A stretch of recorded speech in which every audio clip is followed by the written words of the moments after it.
My name is Jason Shirka. I have the privilege of working with an organization, a clandestine, undercover, underground organization known as TLS, otherwise known as the Light System. It's all about how to have a finger in certain places to influence things and make things move, to be able to beat the monster from within. It's understanding that we have the potential within. We have the ability to do what all the great leaders and religious leaders and spiritual leaders have done in the past. A caterpillar transforms and metamorphosizes into a butterfly. That's basically shapeshifting. We call that natural. So when a human being can do something like that, for whatever reason, we call it supernatural, and it's only because we're living subnatural lives. The Bible never caused war.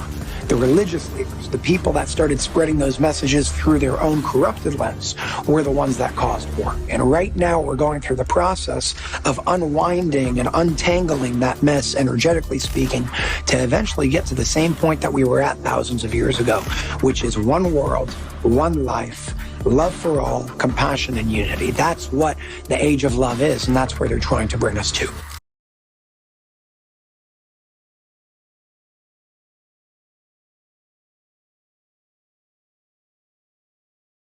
The reason why TLS works with these beings is because it's all bringing back universal awareness, bringing us all together. Time and space doesn't exist in the same way that it does from that perspective, from that awareness, from that consciousness.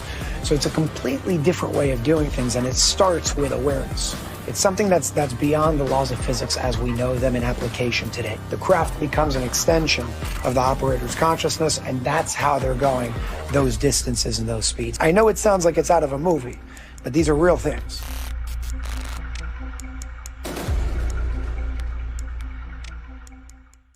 Up to 2010, I was living a pretty normal life. And then TLS entered my life through someone who I met. They have the ability to communicate with other ETs, we call them. TLS is an organization that has been in existence now for thousands of years. They are humans, but they're, in my eyes, are superhumans. They have natural abilities to do things that me and you cannot even understand. Have you ever had personal experiences with physical extraterrestrial beings? Yes. They use them for work here because they have very supernatural abilities. They can actually create nuclear power from their hands. There's over 400 cases, that I'm aware of with collaborators that I work with, where these abductions have been halted by people calling on the name of Jesus Christ. Now, I don't want to diminish people's experiences, but I've had comments, well, you wear an aluminum hat or aluminium hat and that can keep them away and, that type of stuff. No.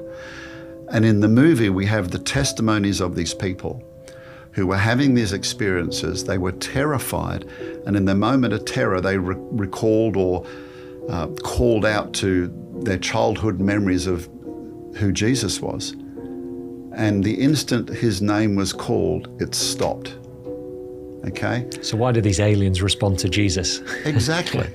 Exactly. And that indicates the spiritual nature of what is going on. So the evidence is spiritual. And then when we get to the level of abductions, deceptive messages are being given to people. But then when they're halted in the name of Jesus, that is incredibly powerful.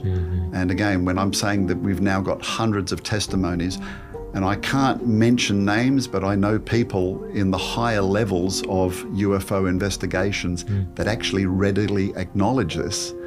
But because of their positions, they can't actually come forward and candidly reveal this. So in some respects, this is one of the best kept secrets.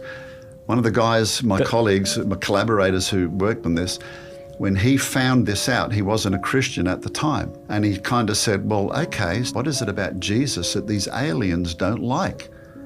And he rang up his colleagues in MUFON and said, look, we think we found something. We've got these testimonies of people in the moment of their inductions. They said a prayer, they sang a psalm, a hymn, something Christian that was spiritual, and the abductions stopped. And so what is it about Jesus that they don't like? And he found out that his colleagues in MUFON already knew about it. Wow. And their simple answer was, okay, so aliens don't like Jesus. Big deal. So this is non-Christians. In MUFON, can you just say what does MUFON stand for? MUFON is Mutual UFO Network. It's the world's largest UFO investigation group here in the US.